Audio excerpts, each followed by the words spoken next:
Islamic clerics call for global armed jihad against Israel. In a sweeping and dangerous escalation, Islamic clerics across the Muslim world are openly calling for a global jihad against Israel, framing the war in Gaza as a religious obligation for all Muslims. On Al-Jazeera, Muslim Brotherhood leader Dr. Tariq Al-Suwaidan declared that Muslims are forbidden from making permanent peace with the enemies of Allah, insisting that jihad, quote, must continue until Judgment Day. Meanwhile, the Qatar-based International Union of Muslim Scholars issued a fatwa demanding, quote, every capable Muslim take up arms, urging Arab and Muslim nations to blockade Israel by land, sea, and air. In Pakistan, clerics at a national conference led by Grand Mufti Taqi Usmani called jihad against Israel an obligatory duty and blasted Muslim governments for failing to act. Quote, what are the armed forces of Muslim countries if they cannot wage jihad? Usmani asked. The movement ties the conflict not just to politics, but to enduring religious war, one that the clerics now demand to spill far beyond the Middle East.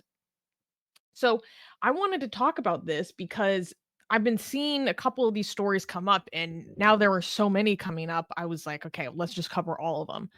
Um, so, Can I just say go ahead. something before because I know people are saying, "Well, shocker," and this is not surprising.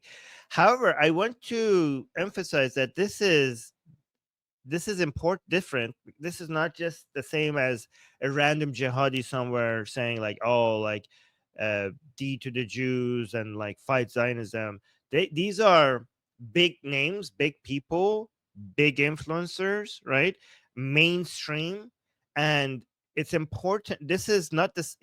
So because a lot of people are there's some trends towards bigger names moving away from this language. So this is an Mm, important reminder that that no, like we're still in the phase of mainstream big names still being that crazy and this anti-Israel.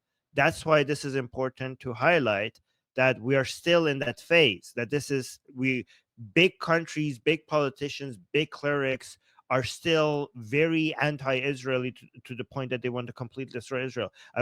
This is why this is different. It's one thing for just a random imam in a mosque and somewhere come out and say like, "Oh, D to the Jews, let's take down Israel." It's another thing for bigger names, this mainstream, to say it. That's the difference. yeah. Anyways, go, Susie. No, and I think that's a really important point, and a lot of people are like, "Oh, shocker, blah blah blah." But that's because you're the type of person who pays attention to these kinds of things. This is shocking and surprising to a lot of people. A lot of people don't understand how openly people call for this. They don't understand how mainstream this is because they just listen to what a newscaster will say in English. They don't go find out what people are saying to each other in their own language. They just consume what is meant for their consumption. This is shocking to a lot of people. Um so And this is, and there's also, go by the ahead. way, another, just one more thing. So because Torah is saying we don't care, let them cry. The problem is, Torah, that these are not just words. These are words that is advertisements for funding and resources. So when people like this come out and say these things, there is money and resources. These are words that translates to funding things like October 7th. That's why this is important. But yeah, go on. Um Yeah, so basically, I just kind of wanted to cover like a few of these different calls for armed jihad. Let's play the video of this guy in Kuwait who actually got banned from the US because he's Muslim Brotherhood and his ties to terrorism. Should I This read the guy, subtitles or do you want to? of course, Okay, people okay, okay. prefer your voice over mine. Okay, Okay. so you So play it. check any It's your book talking and okay, and also I just want to emphasize once again that they are making it very clear that this is not just their opinion. They make it very clear that this is like from the text. I want to emphasize that. They're making clear they're like, no, no, no, this is Islamic understanding. Check any book talking about jihad and you will see. لأي كتاب يتكلم عن الجهاد لا يجوز عمل that it is prohibited to make permanent peace with the enemies of Allah. For the record, for anyone who's forgetting, the enemies of Allah are those who are not within Dar al-Islam. That means the enemies of Allah are anyone who's an infidel, not Muslim. سلم دائم مع أعداء الله. كل العلماء أجمعوا All Islamic scholars are in agreement that such a thing nullifies the validity of jihad, على أن هذا فيه تعطيل للجهاد والجهاد ماض إلى يوم القيامة. which must continue until Judgment Day. فاتفاقيات These treacherous peace and normalization agreements السلام والتطبيع هذه الخيانية هذا في دين الله are close to heresy, if not full heresy, according to Islam. عز وجل. That's a very serious accusation, just by the way. That's a very serious accusation. من قريب من الكفر إن لم يكن كفرا. نحن لا نتوقع If we do not expect from our brothers and sisters, excuse me, we do not expect from our brothers and sisters, the Muslims in Europe, من المسلمين اللي في أوروبا وأخواننا وأخواتنا ما شاء الله المواقف with all the wonderful things that they are doing, الرائعة التي يعملونها لا نتوقع منهم أن we do not expect them to change the regimes in those countries يغيروا النظام في تلك الدول ويحكموها بالإسلام. and instill Islamic rule there. ما هذا خيال. This is a delusion. We should start with ourselves. يجب أن نبدأ من عند أنفسنا. لكن الحقيقة اللي قاعد But the truth is that what we are seeing of this movement in the West, guys, pay attention to this here. نشوفها من الحركة اللي في الغرب أوروبا وأمريكا In Europe and America, Australia, and other Western countries. والحقيقة الدول الغربية أستراليا وغيرها شيء رائع يعني is a wonderful thing. So he's saying, okay, we're not expecting the Muslims in Europe and the Western countries to overthrow their governments, okay, but what we're seeing is very wonderful. مجاهد احنا قاعد نتابع We watch the blessed Al-Jazeera TV. قناة الجزيرة المباركة هذه ونشوف ان كل And we see all the demonstrations are in Europe, Australia, and America. المظاهرات اللي قاعدة تتحرك هي في أوروبا وفي أستراليا وفي أمريكا. بلادنا هي اللي Our own countries are silent. ساكتة. فهذه حركة غير عادية. That movement is exceptional. فنتوقع منهم We expect them to continue to demonstrate, أن يستمروا في المظاهرات، استمروا في الضغط على to exert pressure on their regimes, الأنظمة، استمروا في التوعية، and to make people aware of the situation, استمروا في الدعم and to provide direct support to your brothers and sisters in Palestine. المباشر لإخوانكم وأخواتكم في فلسطين. استمروا في To continue to deliver aid to Palestine, إيصال المساعدات عن طريقكم إلى فلسطين لأن سد because most of our routes have been blocked. عن طريقنا بشكل كبير. فنتوقع أن We expect you to continue. There are تستمروا. wonderful هناك منظمات organizations رائعة في الأمة الإسلامية الأقلية التي among the Islamic minorities in the West. تعيش في الغرب، منظمات فعلا رائعة. هذه يجب أن تدعموها. You should support these organizations. Wow. So basically the Islamic organizations in Western countries are now a better source of funding terrorism because the Middle Eastern ones have been blocked. So because Western financial institutions have better access and easier methods of funding, this is by spreading Islam in Europe and North America, you also get access to better ways of funding terrorism. Well, I think what's really important about his speech is that he very clearly sees this as a overarching continuation of a global movement. And being like, essentially saying, oh, in our own countries, which are generally more authoritarian, they've shut down, like, we don't see protests. We don't see protests. Our ways of supporting are blocked. Like, I wonder why that is. But these other countries, these Western countries, they have certain liberal freedoms which are being exploited. This is the subtext. And it's a wonderful movement because they can take advantage of those systems versus in our own countries, we cannot. He's very explicit with his Interesting. meaning. You know what I mean? Like, it's not, Right. I don't know, it kind of bothers me because when we talk about, oh, this is a movement for domination, people are like, oh, wow, that seems like such a crazy thing to say. And I'm like, I no, just go listen to what they say themselves. This is how this guy, this Muslim Brotherhood dude literally envisions it. Like, right. I mean, we are the way we're heading. We are going to see, if we continue going this path, very little Islamic radical movements in Muslim countries because of their governments. They're being very, you know, except maybe like in Iran, as long as Islamic Republic is in power, and in Pakistan. But in other Islamic countries, there's going to be heavy crackdown on any form of this BS. But we are going to see other, mostly Islamic radicalization coming out of Europe instead of Islamic countries, because they feel like they're more free there to be able to do what they want and fund what they want and say what they want. But like in Saudi Arabia or in the UAE, like they, or in Egypt, the governments there will have very little patience for it, and they will just crack down on it. And they're well, going to because they see they Europe as identify it correctly as inherently destabilizing. right. It's that simple. Yeah.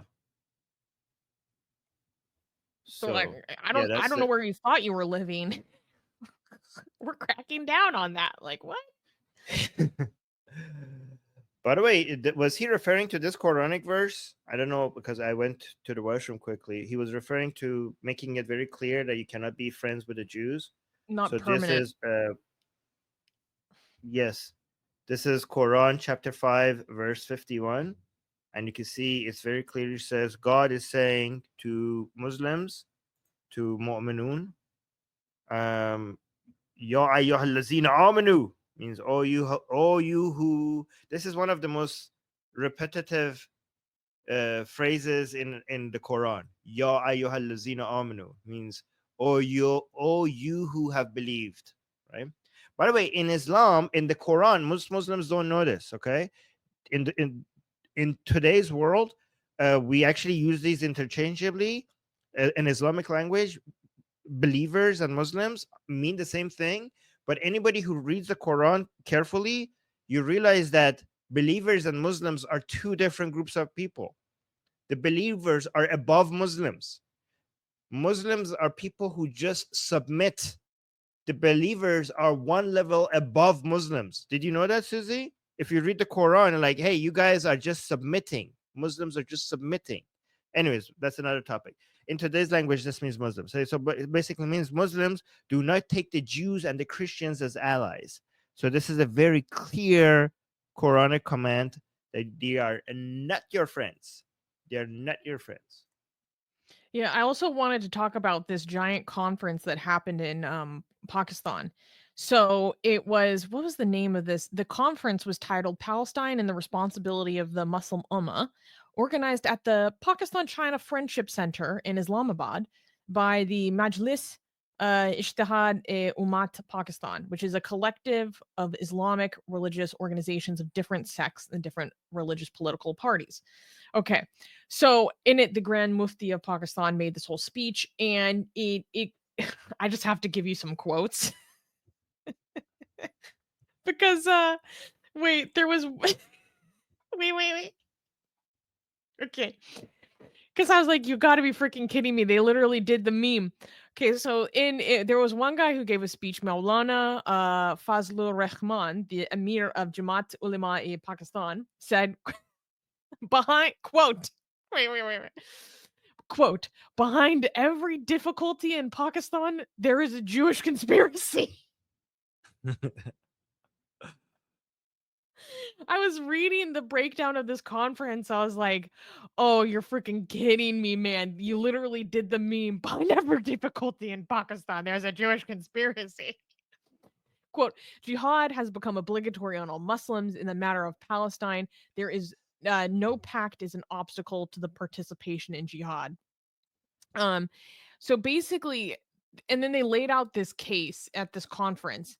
And basically, the whole idea is that because of the level of devastation in Gaza, it has reached a level that now it requires obligatory jihad from Muslims.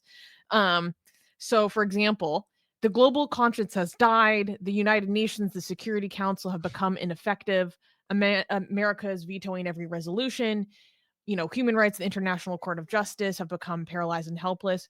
Quote, in such a situation, according to the Sharia, jihad has become an obligatory duty, and helping the Palestinians has become obligatory on the Muslim Ummah based on the principle of al-raqab fil aqab, i.e., jihad becoming obligatory on those experiencing oppression, and the circle of jihad becoming wider and wider to include communities close by. Quranic verses, sacred hadiths, and universal accepted principles of Islamic jurisprudence are a reliable witness to this opinion. Muslim rulers and the entire Ummah will be accountable for it before Allah, and no excuse will be accepted regarding it before Allah the Generous. So basically, being like, we have no excuse to not do armed jihad, but when we have to face Allah. Wow. And so that's kind of the whole rationale and mentality. And then they go on talking about the failure of Muslim countries to interfere. Where was a good quote on that? Basically saying that the rulers of Muslim countries are equal participants in the oppression and genocide of Gaza, just the same as Israel, because of their inaction, which is a increasingly dangerous attitude. But at the same time, they emphasized that in their ruling, that just because these Muslim rulers are essentially complicit, it would not be permissible. It would be, in fact, be haram to be taking action against the Muslim rulers. They're basically saying, like, okay, so the Muslim rulers are complicit, but we can't, it would be haram to do an uprising against them because it would cause chaos and fitna. Yeah, that's actually a major big topic in Islam. Uh, so you are a ruler. It's so the Khawarij, for example, rose up against the rulers, and both Sunnis and Shias see that as very, very taboo. A ruler in Islam does not require to be perfect, does not even require himself to be following Islam for it to be haram for you to be uprising against them. The only thing a ruler is required to have is that they are allowing actually Sunnis think this more. Actually, forget the Shias, let's focus on the Sunnis, right?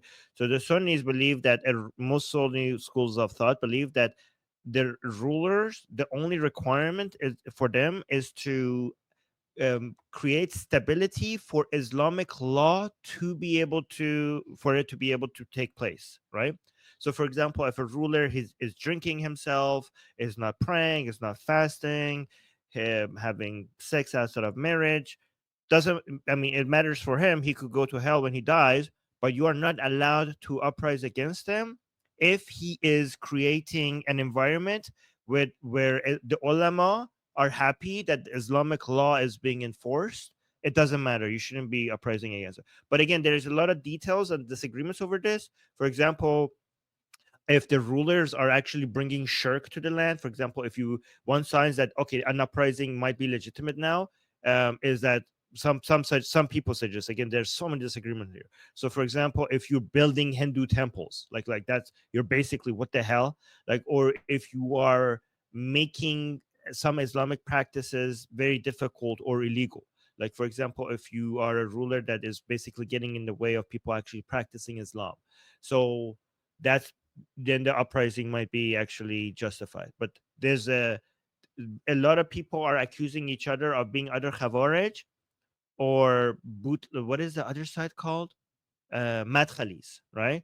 Mm, So people who are uprising too much against the regime, Muslims, the other sides accuses them of being Khawarij. And if people are basically bootlickers of the already existing regimes, like the Saudis or the UAE, they call them Madkhalis, and basically call them secret Zionists, because there's the people that's who are Daniel anti the Hakikaju's Saudi new regime. favorite accusation. Yes, yes, yes, Nah. yes. So there are two categories, Khawarij, yeah. But Um, Speaking of, we have this Ethiopian guy who declared himself to be a jihadi against kuffars like us, saying Khawarij are based f the Arab Muawiyah. I can never pronounce that right. wow, you actually, this guy is actually very unique Muslim then, if you actually like the Khawarij, because most Muslims, most Shias and Sunnis are in agreement the Khawarij were evil. So you are actually part of the Khawarij? That's interesting. I've never met somebody like that before. I mean, we have a reform version of Khawarij, which is the Muslims Ibadi. in Oman. Yeah. Yes, but Now that they're is so not peaceful the and chilled out that they now, actually help now that mediate, but originally they were the psychos. yes, yeah. Originally, they were the psychos. Yeah, so interesting. I mean, if you're who that person is for the Khawarij, so you're against Imam Ali, because Ali, both Shias are love Ali and Sunnis love Ali as well as their fourth Khalifa. And the Khawarij rose up against the Khawarij didn't just rose up against Muawiyah. The Khawarij also rose up against Ali. So what are you? Are you anti Ali? Say no, I'm not, but they're based, and Khawarij stand up against the tyrant Arab rulers. The Khawarij rose up against Ali. Are you against Ali? Are you against the like, what kind of Muslim are you? Like, Khawarij waged war against Ali himself. Anyways, um, yeah, that's a weird stance to have. I'm offended from a Muslim perspective now. Yeah. I'm being offended on behalf of Muslims for for Muslims here. All right. Oh So my okay. god. Zaid is By the way, roasting me for my ein. Ein. I It's hard. I can't make the glottal and epiglottal sounds. Anyways. all right. Um Let's go look at the comments here. What yeah. is Okay, so this? that's just a What am summary. I looking at? Okay, These are some of this the is clerics weird. at the Pakistani event. Oh my god, why does it look like a horror movie? Anyways, let's go here. So this person is just Oh. saying he should be banned for from the whole globe regarding the Kuwaiti guy. Like, deport from where? From the planet Earth.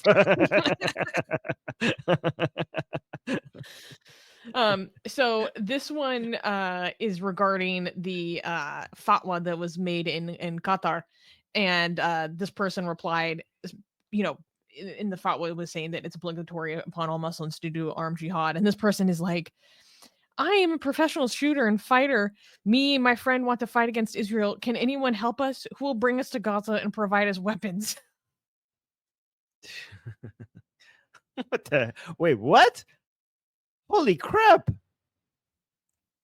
He's like, oh Can yeah, I anyone help us? volunteer.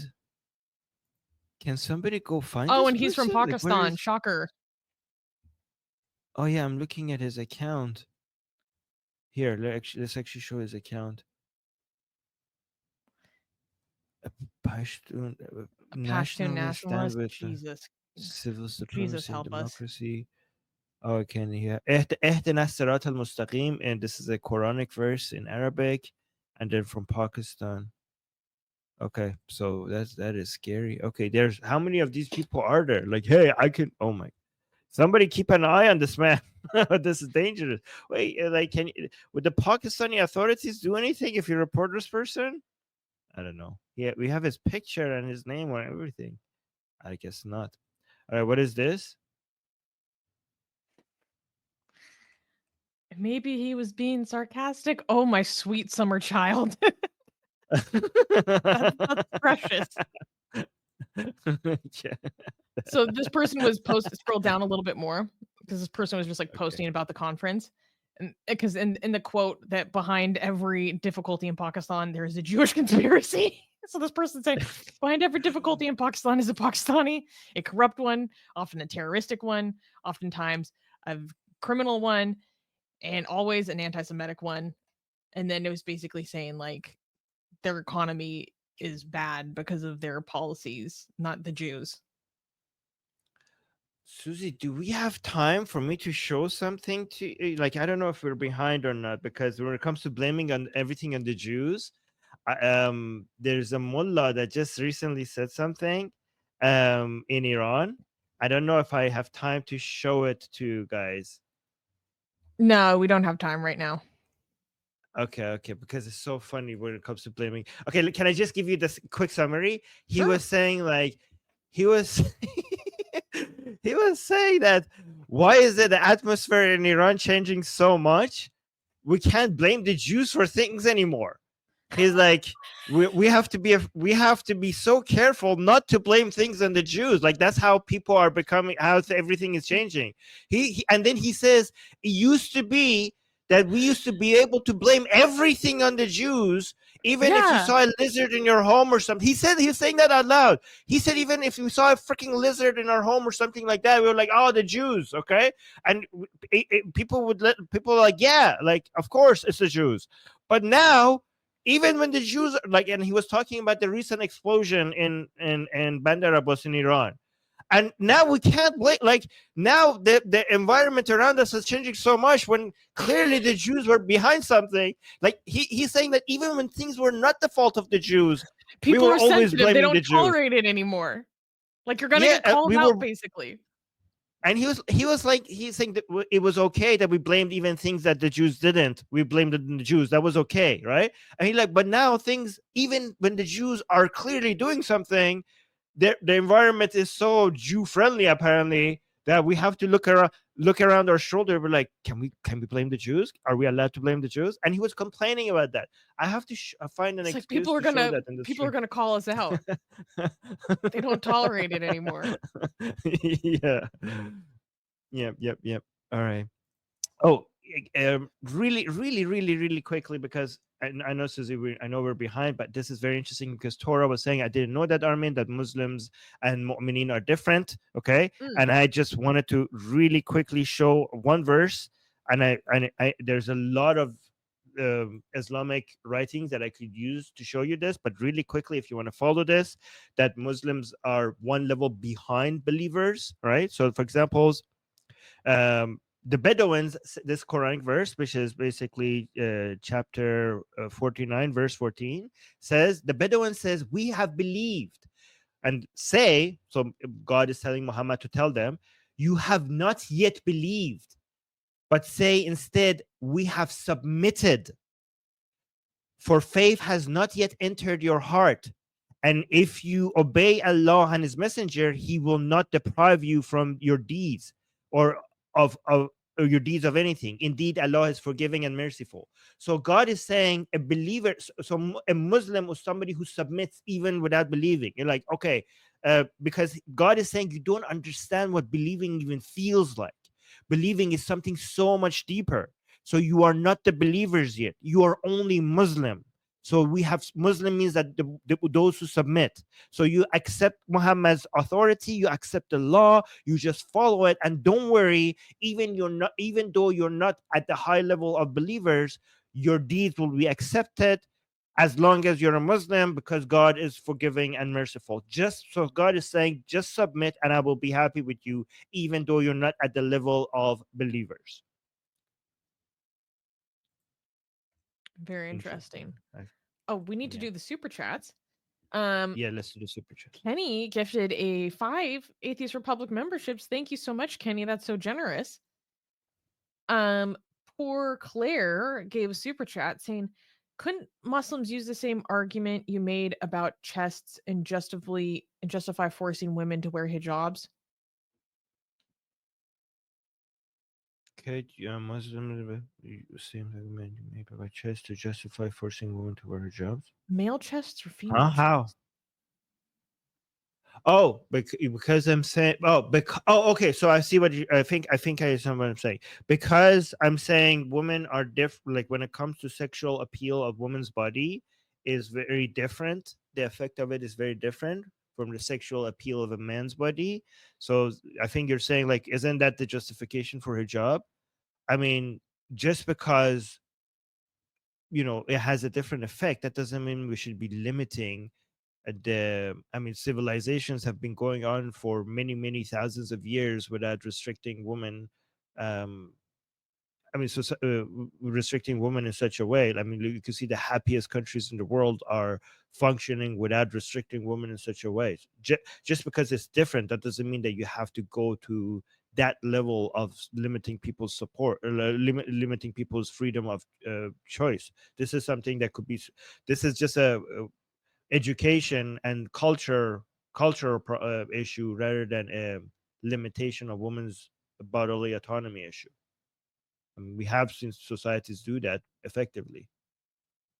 Does that make sense?